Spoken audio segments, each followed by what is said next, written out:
বিস্ফোৰণ আৰু জলবিদ্যুৎ প্ৰকল্প দুটা বেলেগ বস্তু ডাঙৰি আপুনি মই কোনো ৰাজনৈতিক দলৰ আপুনি ৰাজনৈতিক দলৰ নহয় মোৰ ৰাজনীতি কৰা নাই মই প্ৰেক্টিকেল কথাটো ক'ব খুজিছো কথাটো একেবাৰে বেলেগ মই বেলেগ ডাঙৰিয়া মই আপোনাক কৈছো মই বেলেগ কথাই কৈ আছো কথাখিনি শেষ কৰিব দিয়ক তাৰে এটা কথা মই আপোনাক মই ৰাজনৈতিক দলৰ সদস্য নহয় আপুনি মই ৰাজনৈতিক দল সদস্য হোৱাৰ কাৰণে বেলেগ মানুহ নেকি মই ডাৱৰ বিস্ফোৰণ হোৱাৰ 12 ঘণ্টা পিছত যেতিয়া পানী আহিব আৰু মই শেষ কৰিলোঁ আৰু তাৰ পিছত আজি 48 ঘণ্টা হৈ গ'ল এই 48 ঘণ্টা পিছত 90% মানুহৰ তাত যে গৈ পোৱা নাই সেই নিৰ্দেশ আমি শক্তিশালী চৰকাৰৰ নিৰ্দেশক আমি কাৰ্যকৰী ৰূপত দেখা পোৱা নাই মন্তব্য আমি আপোনালোকক শুনালোঁ মই আকৌ এবাৰ জয়ন্ত কুমাৰ গোস্বামীৰ ওচৰলৈ যাবলৈ বিচাৰিছোঁ এই যিটো কথা আমি পাতিলোঁ কিছু মুহূৰ্তৰ আগতে যে নদী বান্ধৰ বিশেষকৈ যিটো ভয়াৱহতাৰ কথা পাতিবলৈ আমি বিচাৰিছোঁ ডাৱৰ বিস্ফোৰণৰ ফলত যিটো অভাৱনীয় পৰিৱেশ পৰিস্থিতিৰ সৃষ্টি হৈছে সেইটোৰ সৈতে আমি সকলোৱে এতিয়া বৰ্তমান মুহূৰ্তত যুঁজিবলগীয়া হৈছে গতিকে ধৰি লওক যদি কিবা কাৰণে নদী বান্ধত যদি এনেধৰণৰ এটা পৰিস্থিতিৰ সৃষ্টি হয় কাইলৈ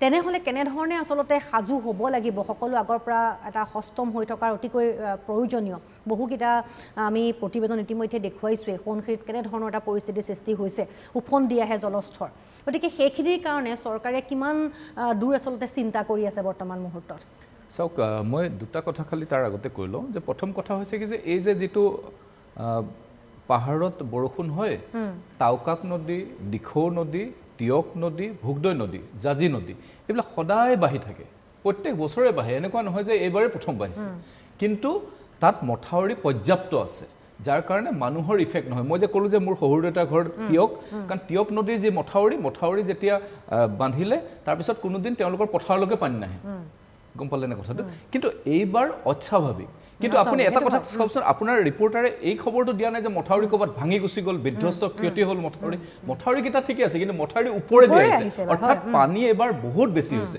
দ্বিতীয় কথা হ'ল কি যে আমি কিছুমান কথা খুব এই এক সংকটময় অৱস্থাত আমি পাতল কথাৰে বিষয়টো নিব নালাগে যেনেকৈ ধৰক বিষয়াসকলক নিৰ্দেশ দিছে নিৰ্দেশ মানে এইখন চৰকাৰৰ নিৰ্দেশ মানে নিৰ্দেশ নহয় কাৰ্যৰত এইখন চৰকাৰৰ নিৰ্দেশত নাথাকে এইখন চৰকাৰৰ নিৰ্দেশ কাৰ্যক্ষম হয় কাৰ্যৰত হয় আজি মই আপোনাক কৈছোঁ মই লাইভত চেলেঞ্জ কৰিছোঁ মই আপোনাক যে আপুনি যিকোনো এজন বিষয়া সেই জিলাকেইখনক ফোন কৰক না এতিয়া আপুনি তেতিয়া তেওঁলোক ক'ত আছে সোধক তেওঁলোকৰ লাইভ লোকেশ্যন লওক তেওঁলোকক ভিডিঅ' কল কৰক তাৰপিছত চাব আপুনি কোনজন বিষয়া তেওঁলোকে ঘৰত কোনো এজন বিষয়া আপুনি ঘৰত বহি নাপায় তেওঁলোক প্ৰত্যেকজনে সেই বানগ্ৰস্ত বানাক্ৰান্তৰ লগত আছে এতিয়া আপোনাৰ ৰিপৰ্টাৰজনে এজন বা দুজনৰ ষ্টেটমেণ্ট ল'লে কিন্তু ইয়াত ভুক্তভোগীসকলে নিশ্চিতভাৱে প্ৰথম পৰ্যায়ত নিশ্চিতভাৱে এতিয়া ডাঙৰীয়াসকলে কৈছে যে আগতেই কৰিব লাগিছিলে আগতেই ল'ব লাগিছিলে মই এটা কথা একদম চিম্পুল কথা ক'লোঁ কোনোদিন আজিলৈকে মন জিলাত ইমান ডাঙৰ এটা ক্লাউড ব্ৰাষ্ট হ'ব সেই কথাটো কাৰো ধাৰণা নাছিলে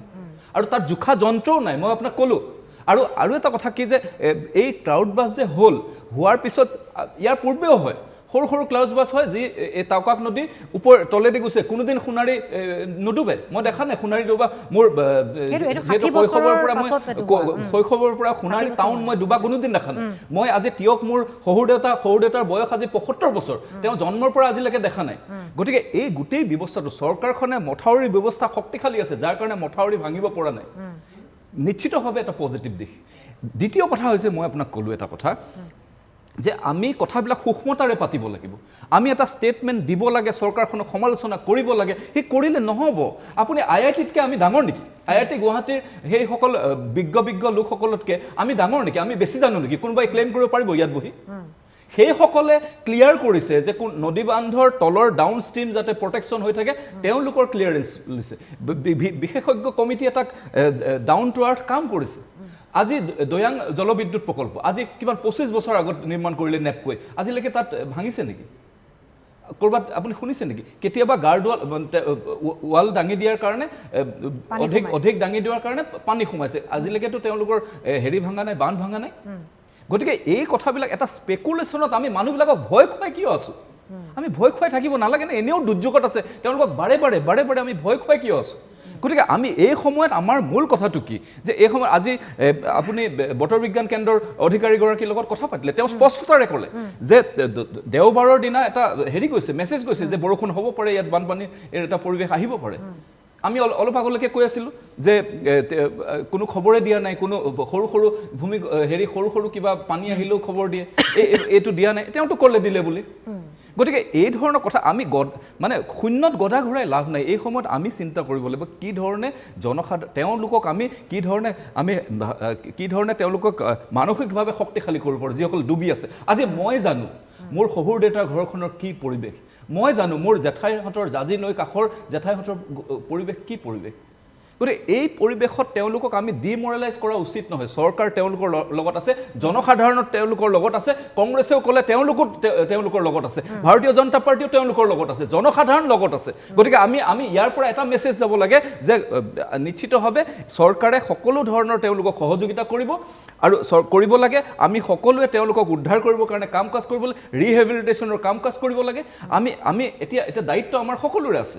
গতিকে এই দায়িত্ব পালন কৰিব লাগিব নিশ্চিতভাৱে। আৰু এটা কথা মই আপোনাক কওঁ যে ডাৱৰ বিস্ফোৰণৰ যি কনচেপ্ট, ডাৱৰ বিস্ফোৰণৰ যি কথা বতৰা, মই তেখেত পৰিৱেশ বিজ্ঞানী, আপুনি পৰিচয় কৰাই দিছে, তেখেতে নিশ্চিতভাৱে কৈছে। আপুনি মোক কওকচোন যে ডাৱৰ, এই যে আমি সৰুৰে পৰা পাইছে ডাৱৰে খুন্দা খালে বৰষুণ হয়।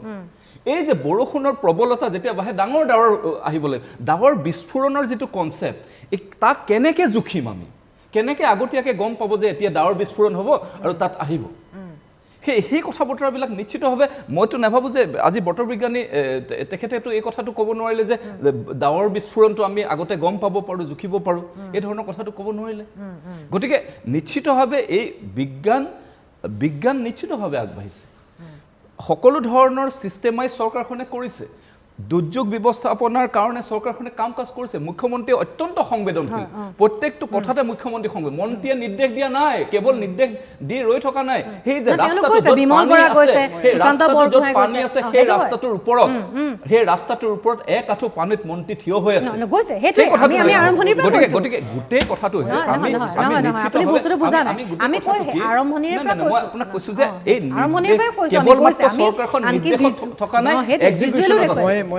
এক্সিকিউশ্যনত আছে চৰকাৰ। সামান্য কথা এটা, মানে এটাটো কথা হ'ল যে বহুতখিনি চৰ বিৰোধী কথাও হৈছে। আৰু প্ৰথম কথা হ'ল যে আমি যিদৰে কৈছোঁ যে দৈয়াং আগৰ জলবিদ্যুৎ প্ৰকল্পত ইমান বছৰে 25 বছৰে হোৱা নাই, গতিকে সেই একেটাই কথা। ঠিক মন জিলাটো কেতিয়াও ডাৱৰ বিস্ফোৰণ হোৱা নাছিল। ডাৱৰ বিস্ফোৰণ আৰু জলবিদ্যুৎ প্ৰকল্প দুটা বেলেগ বস্তু। মই কোনো ৰাজনৈতিক দলৰ আপুনি ৰাজনৈতিক দলৰ নহয়, মই ৰাজনীতি কৰা নাই, মই প্ৰেক্টিকেল কথাটো ক'ব খুজিছোঁ।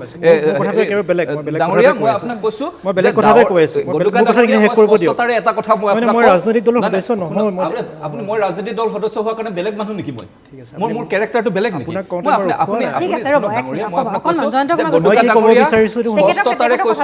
ডাৱৰ বিস্ফোৰণ আৰু আৰ্টিফিচিয়েল গাৰ্ড ৱাল ভাঙা দুটা বেলেগ বস্তু। ডাৱৰ বিস্ফোৰণটো হৈছে এটা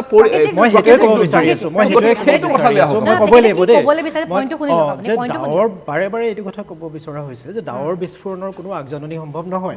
আমিও সেইটো কোৱা নাই।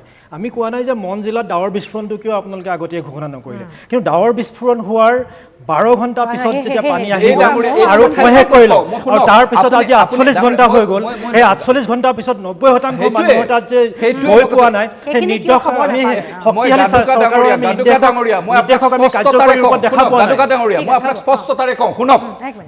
48 ঘণ্টা হৈ গ'ল পানী অহা, 48 ঘণ্টালৈকে গাদুকা ডাঙৰীয়া মই স্পষ্টতাৰে কওঁ আপোনাক, ভিডিঅ' নাজিৰা ফোন কৰক আপুনি, তাতে আছে, ভিডিঅ' নাজিৰা ফোন কৰক, তাতে আছে, পানীৰ মাজতে আছে।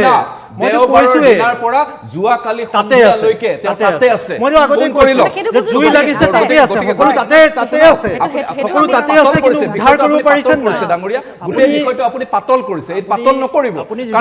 আপুনি যদি আপুনি ভাবিছে আপুনি চিঞৰিছে, আপুনি এজন হেৰি আহি আপুনি এজন নিউট্ৰেল বুলি কৈ ইয়াত চিঞৰ বাখৰ কৰিছে। আপুনি আপুনি সাংবাদিকৰ লগত কথা পাতক, জনসাধাৰণৰ লগত কথা পাতক। শুনক, আপোনাক মই কৈছো সেই সাংবাদিকজনে সাংবাদিকজন বুলি নহয়, সেই সাংবাদিকজন বুলি নহয়। ঠিক আছে, মই চ্যালেঞ্জ কলো অন ৰেকৰ্ড অহা নাই। আপুনি কিয় চ্যালেঞ্জ কৰিছে মই বুজি পোৱা নাই। মই সামূলিক মই অনুৰোধ জনাম, ভুল আপোনালোকৰ সাংবাদিক গোটেই তিনিখন জিলাত এপ্ৰোচটো ভুল হৈছে। এইদৰে আপুনি যে চ্যালেঞ্জ কৰি আছে যে আপুনি ৰাইজক চ্যালেঞ্জ কৰি আছে।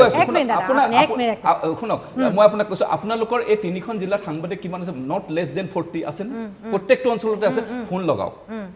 আপুনি এতিয়া তেওঁলোকে live- খবৰ লৈ live আছে। camera নাই, phone আমি লগাওক। সেইটোৱে লগাওক, আমি লগাওক, আপুনি কওকচোন বুজি যে নাই কৰবাত পোৱা। চৰকাৰে কাম এজন কাজ কৰা সাংবাদিক নাই। পোৱা নাই নহয়। চৰকাৰে নহয়। সহযোগিতা এতিয়া কৰা নাই। এজন কি কৰিব? অলপ আগতে প্ৰাণজিৎ শইকীয়া ডাঙৰীয়া এখন এটা চেনেলৰ তেওঁ মুখ্য সম্পাদক তেওঁ কৈছে যে 48 ঘণ্টালৈকে 90% মানুহৰ তাতে কিন্তু আমি কৈছো যে বহু অঞ্চলত বহু লোক ফচি আছে NDRF আৰু SDRFৰ সিমান সংখ্যক লোক নাই সিমানখিনি মেন পাৱাৰ নাই নথকা কাৰণে এই সমস্যাটো হৈছে আৰু সেইকাৰণে আমি এটাহে অনুৰোধ কৰিবলৈ বিচাৰিছো যে NDRF SDRF বা দুৰ্যোগ প্ৰশমন বিভাগটো যিমান এতিয়া শক্তিশালী আৰু অধিক শক্তিশালী কৰাৰ প্ৰয়োজনীয়তা আছে আমি সেইটোহে আৰম্ভণিৰে পৰা আমি কোনো মন্ত্ৰী বিধায়ক বা ব্লক পৰ্যায়ৰ ভিডিঅ' নাই যোৱা আমি সেইটো কোৱা নাই সকলো গৈছে কিন্তু উদ্ধাৰ কৰা মানুহকেইটা যাব লাগিব মই সেই কথাটোহে আমি আপুনি কৰিছে মই কৰা নাই ডাঙৰীয়া মই অত্যন্ত সংবেদনশীলতাৰে কৈছো মোৰ নিজৰ ঘৰৰ মোৰ নিজৰ গাঁৱৰ পৰিস্থিতি ঠিক বৰ্ণনা আছে কৰি ঠিক আছো আছে হ'ব বাকি দুজনে ক'বলৈ সুযোগ